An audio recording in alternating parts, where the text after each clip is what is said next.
4000 10 నెలలైనా నీ 4000 రాకపోయా అంటే రేవంత్ రెడ్డి గారి అన్ని కూడా అబద్ధాల పునాదుల మీద ఇయాల అధికారంలోకి వచ్చిండు. దురదృష్టం ఏంటంటే ప్రభుత్వాన్ని కూడా అబద్ధాల పునాదుల మీదే నడుపుతున్నాడు.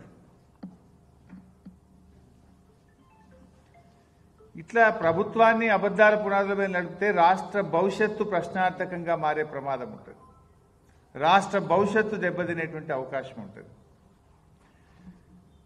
అసెంబ్లీలో తెలంగాణ రాష్ట్ర ప్రభుత్వ ఆస్తులు అప్పులు అని ఒక వైట్ పేపర్ రిలీజ్ చేసినారు. ఆ రోజు 6,85,000 కోట్ల అప్పులు అని చెప్పారు. నేను ఆ రోజే చెప్పిన ఈ ప్రభుత్వం డిసెంబర్లో ఏర్పడితే వచ్చే 4 నెలల్లో కాంగ్రెస్ ప్రభుత్వం తీసుకుపోయే అప్పును కూడా అందులో కలిపి చెప్పారు. డిసెంబర్ 7 నాడు రేవంత్ రెడ్డి ఎక్కిండు. డిసెంబర్ 7, 2023 నాడు ఎక్కిండు. అందులో ఏం పెట్టిండ్రు? మార్చి 2024 దాకా కాంగ్రెస్ ప్రభుత్వం తీసుకున్న అప్పులను కూడా అలా కలిపి చెప్పారు. తీసుకోబోయే అప్పులు ఇంకా అప్పటికి తీసుకొని కూడా అలా కలిపేసారు పుణ్యాత్ములు. అంటే ఏదో ఒక రకంగా తమ చేతగానితనాన్ని, తమ ఫెయిల్యూర్స్ను గత ప్రభుత్వం మీద నెట్టివేసి చేతులు దులుపుకోవాలని రేవంత్ రెడ్డి చూస్తున్నాడు. ఇడిచిపెట్టమా? ఎట్టి పరిస్థితుల్లో నేను ఇడిచిపెట్టాం. వాస్తవం ఏంది? యాక్చువల్గా నేను ఇక్కడ చెప్తలేను, అసెంబ్లీలోనే చెప్పిన.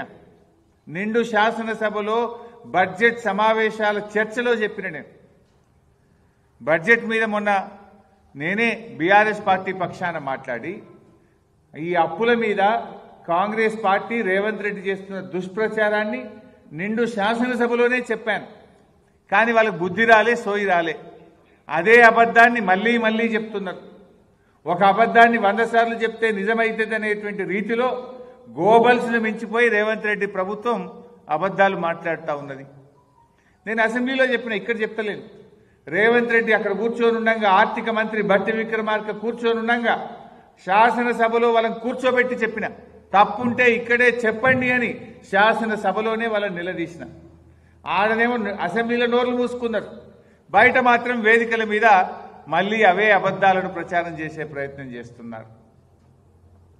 బీఆర్ఎస్ ప్రభుత్వం తీసుకున్నటువంటి అప్పు 6,85,000 కాదు, అది కేవలం 4,26,000 మాత్రమే అని చెప్పి చాలా స్పష్టంగా అసెంబ్లీలో నేను చెప్పడం జరిగింది.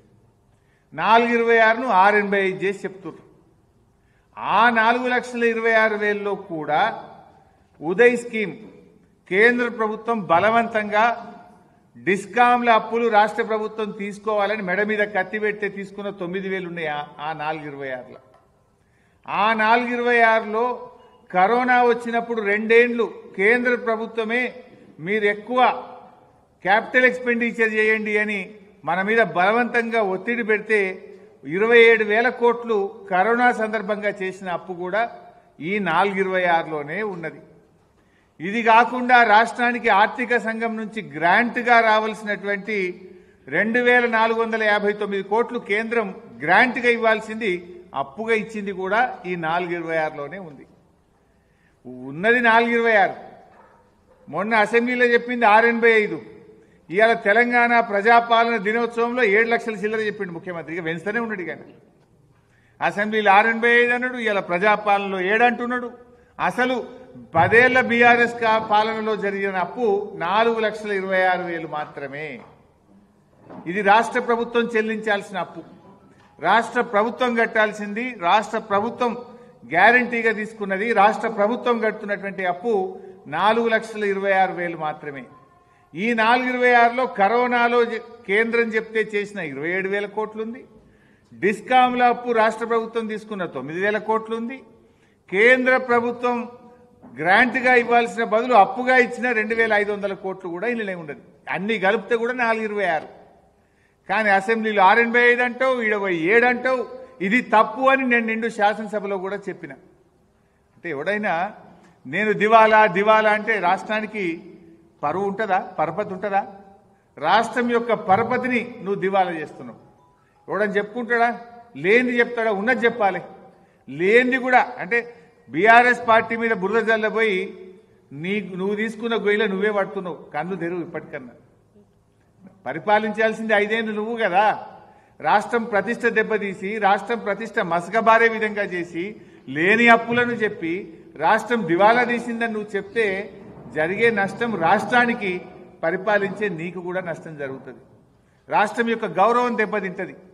ఏ మూర్ఖుడు కూడా ఇట్లాంటి పని చేయడు, ఏ పిచ్చి వాళ్ళు కూడా ఇట్లాంటి పని చేయరు.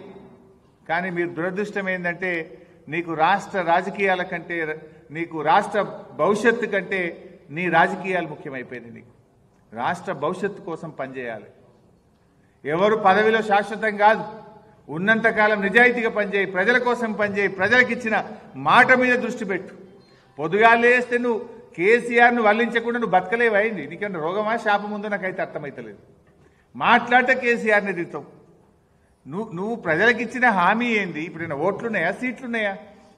గా రైతుల గురించి ఆలోచించు, మహిళలకు ఇస్తా అన్న 2500 గురించి ఆలోచించు, వృద్ధులకు ఇస్తా అన్న 4000 పెన్షన్ గురించి ఆలోచించు, రుణమాఫీ పూర్తి చేయి, వానకాలం పంట పూర్తవుతుంది గా రైతు భరోసా 7500 చెప్పనై. అరే పిల్లలంతా రోడ్ల మీద పురుగులన్నం తినలేక రోడ్ల మీదకి వస్తున్నారు. ఇవాళ కూడా ఎక్కడో స్కూల్లో రోడ్ల మీదకి వచ్చి మేము తినలేకపోతున్నాం, పురుగులన్నం పెడుతున్నారు అంటున్నారు. గవర్నమెంట్ స్కూళ్ళన్నీ కుప్పైపోతున్నాయి, హాస్టళ్లు కుప్పైపోతున్నాయి. ఎస్సీ హాస్టళ్లలో ఇదివరకు బట్టలు రాలే, పిల్లలకు బుక్స్ రాలే, పిల్లలకు భోజనం లేదు, కాస్మోటిక్ ఛార్జెస్ లేదు, ఆగమైపోతున్నారు. ఎస్సీ ఎస్టీ గురుకులాల పిల్లలు ఆగమవుతున్నారు. దాని మీద ఆలోచించి చేయాల్సిన పని ఇచ్చిపెట్టి పొద్దుదాకా కేసీఆర్ తిట్టుడే గిదా నువ్వు చేసేది. బాధ కలుగుతుంది. పొద్దుగాల అమరవీరుల స్తూపం దగ్గర వేయండు. ఎవరున్నారే ఫోటోలో చూసిరా మీరు? అంత తెలంగాణ ద్రోహులే ఉన్నారు దాంట్లో. దానం నాగేంద్రనాడు పక్కపోట ఒక్కనాడన్నా జై తెలంగాణ అన్నోళ్ళు కాదు, ఒక్కనాడు తెలంగాణ కోసం కొట్లాడినోడు కాదు. ఈ ముఖ్యమంత్రి ఏమో తుపాకీ పట్టుకొని బయలుదేరినాడు. రే ఎవడరా జై తెలంగాణ అంటాడని తుపాకీ పట్టుకుంటూ వెళ్ళిండి పుణ్యాత్ముడు. దానం నాగేంద్రే ఒక కట్టెలు పట్టుకుని కొట్లాడిండు తెలంగాణ ఉద్యమకారుల మీద.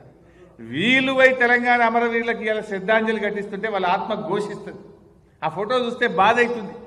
అందులో ఉన్న వాళ్ళు ఒక్కలన్నా జై తెలంగాణ అని రోడెక్కిన వాళ్ళు కాదు, తెలంగాణ ఉద్యమంలో ఒక్కనాడు కొట్లాడిన వాళ్ళు కాదు. వీళ్ళు ఇలా పెద్ద పెద్ద మాటలు మాట్లాడుతున్నారు. సో నేను ఈరోజు కోరేది ఏంటంటే ఇప్పటికైనా ఈ చిల్లర మల్లర వ్యాఖ్యలు బంద్ చేయండి. ప్రతిపక్షాల మీద నోరు బారేసుకోవడం బంద్ చేయండి. ఇవాళ నేను ఊరు పోయింది ఇప్పుడే, అదేంది మన పాపన్నపేట మండలం ఎల్లాపూర్ అనే ఊరికి పోతే ఒక రైతు అంటుండు, అయ్యి ఏం మాట్లాడు సార్ ఆ ముఖ్యమంత్రి? ఏమైనా ముఖ్యమంత్రి లేకుండా ఆయన ఒక రైతు దోతి కట్టుకున్నాడు, ఏం పేరు నాకు తెలియదు కానీ ఏదో దోతి కట్టుకున్నాడు. ఏంది సార్ కానీ గట్ట మాట్లాడుతుండు, ఏంది సార్ అయినా ముఖ్యమంత్రి గట్ట మాట్లాడతాడు ఎవడన్నా ముఖ్యమంత్రి అని ఒక రైతు, ఆ ఎల్లాపూర్ రైతు అంటుండు నాతో. ఇవాళ ఇది ఏం పద్ధతి? గిట్ట నా గిదా మాట్లాడేది ఏం భాష? సుడబుతలేదు సార్ టీవీ అంటుండు. సరే ఇప్పటికైనా నేను ఆయనకు హితవు పలికేది ఒకటే, లేని అప్పులను పెంచుకుంటా చూపియకు, బంద్ చేయి, అన్ని మంచిగా పని చేయి. ఇంకోటి నువ్వు ఎంతసేపు అప్పులను మాట్లాడుతున్నావు కదా, మరి కేసీఆర్ పెంచిన ఆస్తుల గురించి ఎందుకు మాట్లాడు? కేసీఆర్ గొప్పగా ఆస్తులు పెంచిండు కదా. తెలంగాణ రాష్ట్రం ఏర్పడ్డ నాడు 2013-14లో మన తలసరి ఆదాయం 1,12,162 రూపాయలు. మరి ఇవాళ ఎక్కడికి పోయింది మన తలసరి ఆదాయం?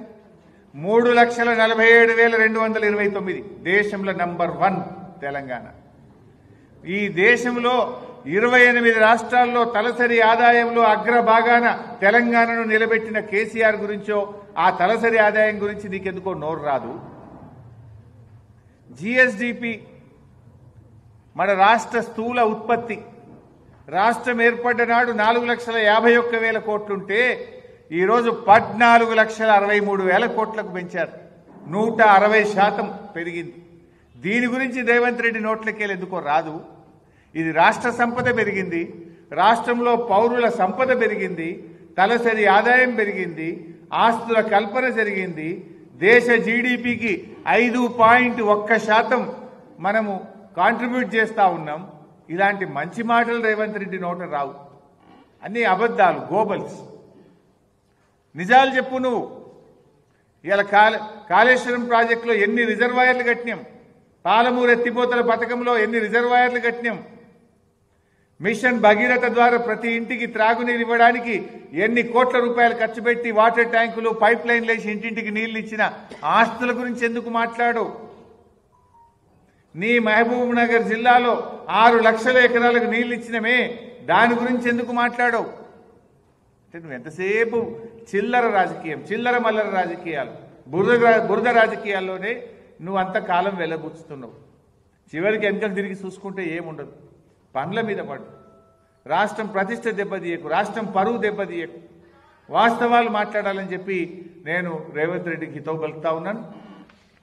ఈ లెక్కలకు సంబంధించి 685 కాదు 426 ఎట్లా అని అసెంబ్లీలో చెప్పిన ప్రెస్ నోటు, అన్ని వివరాలతో కూడిన ప్రెస్ నోట్ కూడా మీకు అందజేస్తున్నా. ఎందుకంటే ఇది రాష్ట్ర ప్రజలకు తెలవాల్సిన అవసరం ఉంది. అధికార వేదికల మీద రాష్ట్రాన్ని, ప్రజలను తప్పుదో పట్టించే విధంగా రేవంత్ రెడ్డి మాట్లాడుతుంది కనుక ఈ వాస్తవాలు రాష్ట్ర ప్రజలకు అందరికీ వెళ్లాల్సిన అవసరం ఉంది. దయచేసి మిత్రులు ఎలాంటి కటింగ్ లేకుండా పూర్తి వార్త ప్రచురణమయ్యే విధంగా సహకరించాలని చెప్పి కూడా నేను కోరుతున్నాను. నేను చెప్పిన దాంట్లో ఒక జిఎస్డిపి పర్ క్యాపిటల్ ఇన్కమ్ ఈ మాత్రం లేదు, అది నేను ఓవరాల్గా చెప్పిన. మిగతా వివరాలన్నీ అందులో ఉన్నాయి. జిఎస్డిపి పర్ క్యాపిటల్ స్థూల జిఎస్డిపి రాష్ట్రం ఏర్పడ్డప్పుడు 4,51,580 కోట్లు. 4,51,580 కోట్లు. ఈరోజు ఈ రాష్ట్ర స్థూల ఉత్పత్తి జిఎస్డిపి 14,63,363, 160% పెరిగింది. 14,63,963. పర్ క్యాపిటల్ ఇన్కమ్ ఆ రోజు 1,12,162, దేశంలో 8వ స్థానంలో ఉండేవాళ్ళం. ఈరోజు 3,47,229తో దేశంలో ప్రథమ స్థానం. గోవా లాంటి చిన్న రాష్ట్రం మినహాయిస్తే we're number 1 in the country. మా ఉర్దూ జర్నలిస్ట్ మిత్రులు వచ్చిందా? ఒక్కరుంటే సరిపోదు, అందరు రావాలి. నేను ఒకటి చెప్తాను, నువ్వు ఒకటి చెప్తావు.